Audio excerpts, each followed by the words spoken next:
camber, left side, right side.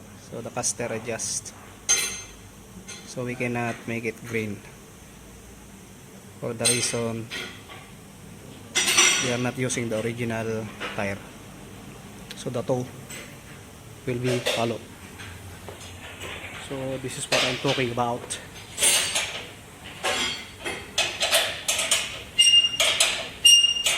This is not the original tire. So the caster, the position of the caster, if we adjust to the green side, there's no more space here.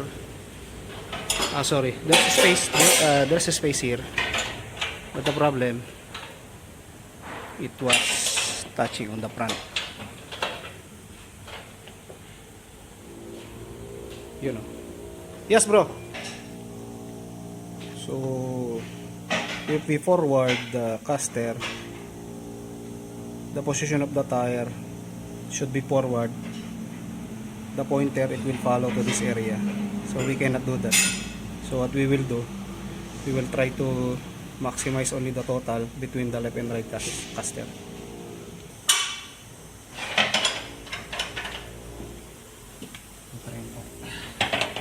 Adjustment, what a nice underneath, we changed already.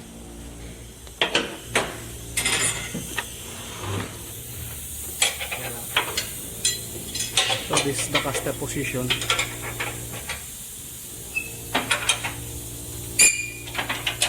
And the camber is still okay.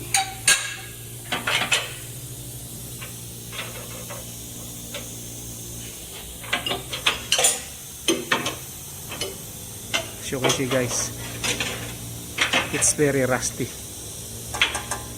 This is like 2022 model. So almost done. Only the toe adjustment. The final, it should be adjusted in this area. This is the end, the tie rod end, and there's the lock nut. Same goes to the right, left side, sorry.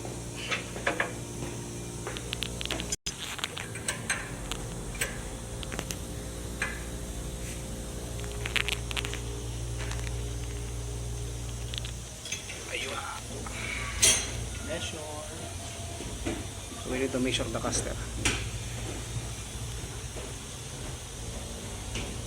This is only a quick adjustment.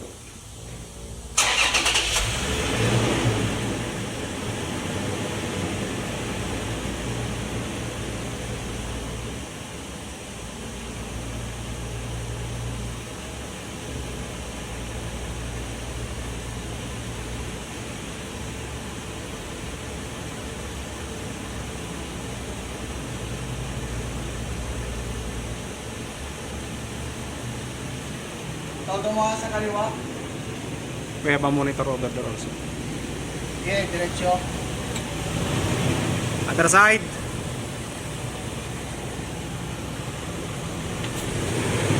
Okay, it's good. There's no extra touching.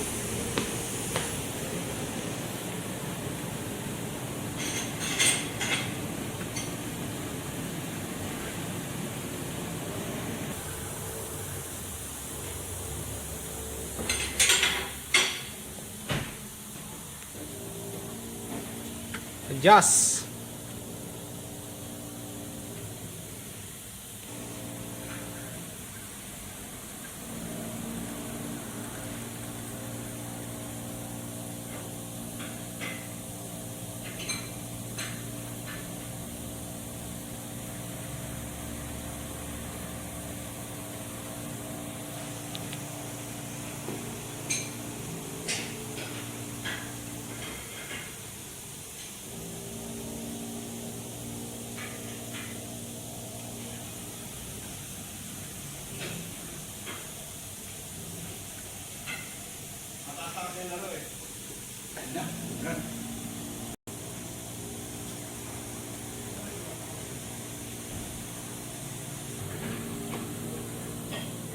Dali lang ha. Control save measurement. Show before measurement. So it was over positive the going to out. We will show what is the current. That's okay. Perfect. That's all guys. Thank you. Bye bye.